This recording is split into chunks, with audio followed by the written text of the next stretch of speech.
وہ نزول قرآن کا وہ کبھی ختم نہیں ہوگا. اس کے متعلق ہم کہتے ہیں تم 100 نہیں 1000 نہیں لاکھ جلا لو. اور آگ کو جلانے کا مطلب یہ سمجھتے ہیں کہ قرآن جلا دیا, قرآن ختم ہو گیا. نہیں, قرآن کی حفاظت اللہ خود فرما رہا ہے. اللہ فرما رہا ہے یہ اپنے گھر دیکھ لیں, گھر نہیں بچا پا رہے ہیں, ان کا اپنا کوئی محفوظ نہیں رہ گیا ہے.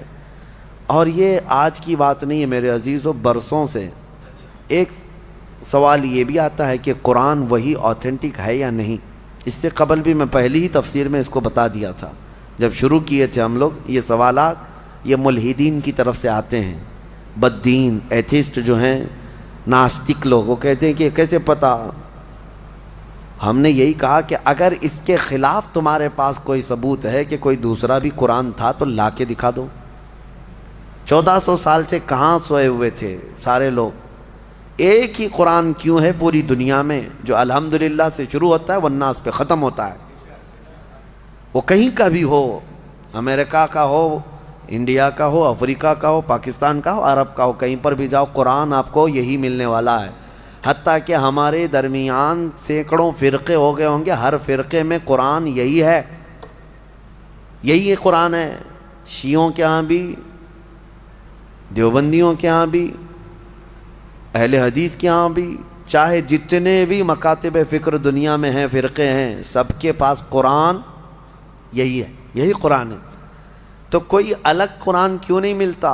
یہ ان کے لیے سب سے بڑا سوال ہے کہ اتنے تواتر تک, یعنی لاکھوں لوگوں کا ایک چیز پر جمع ہونا دنیا میں محال ہے. کوئی ایک تو اگینسٹ ہوگا. اب مسئلہ یہی ہے نا کہ قرآن کے خلاف یہ اس لیے زہر اگلتے رہتے ہیں کہ کبڑا یہ چاہتا ہے کہ پوری دنیا کبڑی ہو جائے. وہ یہ نہیں چاہتا کہ میری پیٹھ صحیح ہو جائے, وہ یہ چاہتا ہے کہ دنیا میں سب ویسے ہی دکھتے رہیں جیسے میں کبڑا ہوں. ہاں, خود کے گھروں کی کتابوں کا حال تو یہ ہے کہ بیچارے یہاں ایک الگ پبلش ہوتی ہے, وہاں ایک الگ پبلش ہوتی ہے, سب کے روایتیں بدلی ہوئی ہیں, اس کا مضمون الگ ہے, اس کا مضمون الگ ہے. بائبل پتہ نہیں مارکیٹ میں کتنی ملتی ہے, الگ الگ ہے. ویدوں میں تبدیلیاں ہیں, پران میں تبدیلیاں ہیں, شرح لکھنے والوں میں الگ الگ باتیں ہیں. تو ظاہر سی بات ہے دنیا میں دوسری کتابوں کو انہوں نے دیکھا تو سوچتے ہیں قرآن بھی ایسا ہی ہے. میں یہ کہتا ہوں ترجمے 1000 ہو سکتے ہیں, تفسیریں 1000 ہو سکتی ہیں, لیکن قرآن کا وہ نفس مضمون ایک ہی رہے گا, قیامت تک ایک ہی رہنے والا ہے. اور یہی اللہ کا وعدہ ہے, ہم نے ہی قرآن کو اتارا ہے اور ہم ہی اس کی حفاظت کرتے ہیں. ہاں, اور دوسری آیت جو میں کہہ رہا ہوں, 2 آیتیں ہم نے پڑھی ہیں. دوسری آیت ہے وَنَزَّلْنَا عَلَيْكَ الْقُرْآنَ تِبْيَانًا لِكُلِّ شَيْءٍ. اللہ فرماتے ہیں ہم نے قرآن میں ہر چیز کا واضح بیان کر دیا ہے, واضح بیان کر دیا. میں تقریباً آج سے 10 سال پہلے کی بات ہوگی, تو 2012 وغیرہ میں ایک صاحب وہ پوچھنے لگے, وہ بڑے ماڈرن خیالات کے ہیں, تو انہوں نے کہا آپ کہہ رہے ہیں قرآن میں ہر چیز کا واضح بیان ہے, تو کیا پیٹرول کا بھی ذکر ہے قرآن میں؟ اور پتہ نہیں پیٹرول ہی شاید اس کو زیادہ اچھا لگتا ہو یا پیٹرول پیتا ہو. میں نے کہا پیٹرول کیا, اللہ نے فرمایا ہر چیز کا واضح بیان ہے, ہر چیز کا واضح بیان ہے. ہم نے ان سے پوچھا تمہیں پتہ ہے سمندر میں موتیاں ہیں؟ پتہ ہے نا, سمندر میں ہی ہوتی ہیں نا موتیاں. کہا ہاں ہے. کہا جاؤ ڈوب کے لے کے آؤ. کہا ہمارا کام نہیں ہے. کہا کس کا ہے؟ وہ جوہری کا کام ہے جو غوطہ لگاتا ہے. کہا یہی قرآن میں ہر چیز کا بیان ہے, اس میں غوطہ لگانے کا کام اماموں کا ہے جو مجتہدین ہیں, ائمہ مجتہدین ہیں, علماء صالحین ہیں. جس کا جیسا علم ہوگا وہ غوطہ لگاتا ہے اور قرآن سے نکالتا ہے. ارے سیدنا عبداللہ ابن عباس سید المفسرین صحابی ہیں, حضور سے سب سے زیادہ قرآن کی تفسیر سیکھنے والے. وہ کہتے ہیں قرآن کے علم کے بارے میں اگر میرے اونٹ کے گلے کی رسی بھی گم ہو جائے تو میں قرآن سے ڈھونڈ لوں گا. ہاں, قرآن سے ڈھونڈ لوں گا. تو یہ ہر چیز کا واضح بیان ہے, لیکن یہ اپنے اپنے ظرف کی بات ہے, اپنے اپنے علم کی بات ہے. ہمیں پتہ ہے سمندر میں بہت سارے خزانے ہیں, لیکن ہر ایک کا کام نہیں ہے کہ سمندر میں جا کے موتیاں لے آئے. ہاں, کچھ لوگ کوشش کر بھی لیں گے تو سیپیاں لا سکتے ہیں, سیپ لے لیں گے. موتیاں لانا اور وہ سب جانکار لوگوں کا، ماہرین کا کام ہوتا ہے۔ اسی طرح میرے عزیزو قرآن عظیم میں ہر چیز کا واضح بیان ہے۔ اس کا مطلب اب یہ بھی نہیں ایک فرقہ نکلا ہے اہل قرآن، ابھی ایک فرقہ ہے، انٹرنیٹ پر کتنے فرقے آئیں گے پتہ نہیں، ابھی 72 تو بہت پہلے ہی ہو گئے جو جہنم میں جانے والے تھے، ابھی آ ہی رہے ہیں، اس کی شاخیں پہ شاخیں ہو رہی ہے۔ اہل قرآن اور اللہ کی پناہ یہ اکثر جو ہے نا پاکستان سے نکلتے ہیں۔ ایک اسی طرح کا فرقہ جس میں وہ یہ کہتے ہیں کسی بھی حدیث کی ضرورت نہیں، کسی بھی چیز کی ضرورت نہیں، ہمارے لیے قرآن کافی ہے۔ قرآن میں اللہ نے فرمایا نا ہر چیز کا واضح بیان کیا، تو اس آیت کی وجہ سے اب کسی دوسری چیز کی ضرورت نہیں، بس قرآن ہی کافی ہے، قرآن ہی کافی۔ وہ دنیا کو ایسا گمراہ کرتا ہے آدمی، ہاں بات کرنے نہیں دیتا علماء کو، لیکن وہ لوگوں پر اپنے لچھے دار باتوں سے حاوی ہونے کی کوشش کرتا ہے۔ ہر چیز کا بیان قرآن میں، ہر چیز کا بیان قرآن میں۔ کافی سال پہلے ہمارے استاد گرامی حضور محدث کبیر رحمۃ اللہ ادام اللہ اقبالہ، آپ نے فرمایا تھا کہ آپ کا ایک اہل قرآن سے کسی سے مباحثہ ہو رہا تھا، ہر چیز کا بیان قرآن میں، ہمارے لیے قرآن کافی ہے۔ تو حضرت نے اس سے کہا کہ تو ٹھیک ہے، کتا کھانا کہاں ہے، کیا ہے بتائیے، حلال ہے کہ حرام ہے؟ قرآن میں اس کا ذکر ہونا چاہیے، صاف صاف ذکر ہو، کتا کھانا کیا ہے۔ اگر حلال ہے تو پہلے تم کباب بنا کے کھاؤ، اور حرام ہے تو پھر قرآن سے دکھاؤ۔ نہیں تھا۔ کیا قرآن میں ہر جانور کا پرٹیکولر نام ہے؟ نہیں ہے، فارمولے بتائے گئے ہیں، اور قرآن کو سمجھنے کے لیے رسول پاک کی حدیث ضروری ہے، کیونکہ وہی نور ہے جو اس پر روشنی ڈالتا ہے۔ نبی پاک صلی اللہ علیہ وسلم کی حدیثوں کے بغیر قرآن کو سمجھنے کی کوشش کرو گے، پھر اٹکل پچھو مارتے رہ جاؤ گے۔ اس کا مطلب یہ ہو سکتا ہے، اس کا مطلب یہ ہو سکتا ہے۔ نبی پاک صلی اللہ تعالیٰ علیہ وسلم کی احادیث سے جس نے قرآن کو سمجھا وہ ہدایت پر ہے، وہ ہدایت پر ہے۔ ورنہ یہی انٹرنیٹ کے کیڑے جو ابھی نکلے ہوئے ہیں اپنا فرقہ بنائے، اور انہوں نے کیا کیا انکار کر دیا، معجزہ نہیں ہوتا، یہ تورات زبور انجیل کوئی کتاب ہی نہیں تھی، ہاں، اور سب سے افضل قوم جو تھی وہ بنی اسرائیل تھی، امت محمدیہ نہیں ہے۔ آیتوں کے ذریعے سے بہت کچھ توڑ مروڑ کر کے مانے۔ کہاں سے سمجھ رہا ہے؟ اس سے سوال کرو تو کہا ہم اپنی عقل سے سمجھتے ہیں، عقل سے سمجھتے ہیں، ان کو حدیث کی ضرورت نہیں، حدیث کا لفظ تک نہیں لیتے، وہ کہتے ہیں عقل سے، ہم اپنی عقل سے سمجھتے ہیں، اللہ نے ہم کو اتنی ہدایت دی۔ اگر ان سے صرف ایک سوال کر لیں، ایک سوال کر لیں، سب چیزیں تمہارے لیے قرآن کافی ہے نا؟ پہلی بات تو یہ بتاؤ کہ یہ قرآن تم تک آیا کیسے؟ کیا تمہاری عقل پہ ڈائریکٹ نازل ہو گیا، جبرائیل امین لا کر کے دے دیے؟ کہاں سے آیا قرآن؟ اس کی آتھینٹسٹی چاہیے، تو ان کو بولنا پڑے گا، ان کو بولنا پڑے گا کہ رسول اللہ پر نازل ہوا، اور اس کو جمع کس نے کیا؟ کس نے کیا؟ عام لوگ جانتے ہیں، صحابہ اکرام نے جمع کیا۔ اب صحابہ اکرام سے تابعین میں آیا، تابعین سے پھر اولیاء امت میں آیا، یہ ایسے ہی چلتا چلتا قرآن ہمارے تک آیا نا۔ اب یہ صاحب یہ بیچ کے سارے سند ہٹانا چاہتے ہیں، نہیں، ہم کو ڈائریکٹ چاہیے۔ اگر تم یہ صحابہ کرام اور یہ تابعین کے سلسلے کو ختم کرو گے تو قرآن کی سند بھی نہیں رہ جائے گی، قرآن کی سند بھی نہیں رہ جائے گی۔ قرآن کو اگر تم حقانیت والا کتاب مانتے ہو تو یہ ماننا پڑے گا اس کو ہم تک پہنچانے والی جو ذاتیں ہیں وہ نبی پاک صلی اللہ علیہ وسلم کے سچے غلام ہیں، اور انہوں نے ہی حضور کی حدیثیں بھی بیان کی، اور قرآن کی تشریح بھی انہوں نے ہی ہمیں سمجھایا۔ اسی لیے قرآن کو اپنی عقل سے نہیں بلکہ صحابہ اور تابعین کی سمجھ سے ہمیں سمجھنا ہے۔ جیسے رسول اللہ نے انہیں سمجھایا ہے ویسے ہم قرآن سمجھنا چاہتے ہیں، تو عقل نہیں، گوگل نہیں، بلکہ فہم صحابہ جس کو کہتے ہیں، صحابہ اکرام۔ ابھی لوگوں کو بڑا آسان ہے، آیت سمجھنا ہے گوگل کر دو، اور گوگل لا کر کے دیا، اور گوگل کتنی جگہ گلیوں میں پھنساتا ہے پتہ ہے، بڑی بڑی گاڑیاں لے جا کر کے نکڑ پہ لگا دیتا ہے۔ گوگل میپ والی آنٹی جو بولتی ہے اس کے پیچھے پیچھے چل کر کے کتنی مرتبہ تو ہم بھی دھوکے کھائیں۔ ہاں، ہم کو جو ہے دلی سے نکل کر کے گاڑی میں 6 لوگ تھے، میپ لگا کر کے چل رہے ہیں، میں کہا کہ مجھے پتہ ہے راستہ، ڈرائیور صاحب رامپور کے تھے، کہے کہ نہیں میپ سے چلیں گے، رات کے 2 بج چکے ہیں، میپ سے چلتے چلتے کچے راستے پر لے کے گئے. میں کہا بریلی کا راستہ اتنا کچا تو نہیں ہے, دلی ایئرپورٹ سے بریلی جانا ہے, کچے راستے پر لے جا کر ایک جگہ ڈیڈ اینڈ آ گیا, کچھ بھی نہیں, اور بیریکیٹنگ ڈال کر کے پولیس لوگ کھڑے ہیں, ٹارچ ہمارے اوپر مارنے لگے. کہا ادھر کیوں آئے؟ ہم نے کہا کہ ہم بریلی جا رہے ہیں. انہوں نے کہا یہ تو سب جیل ہے,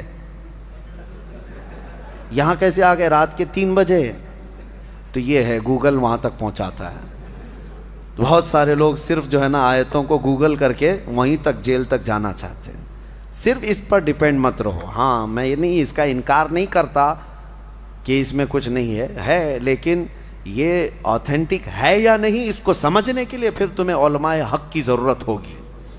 آج جو فارورڈ ہو رہے ہیں نا سارے میسیجز حدیث حدیث حدیث کہہ کر وظیفے وظیفے وظیفے, اس کے لیے بھی کیا تمہارے پاس اتنی عقل ہے کہ حقیقت میں یہ بخاری کی حدیث ہے یا نہیں؟ کیسے پتا تمہیں؟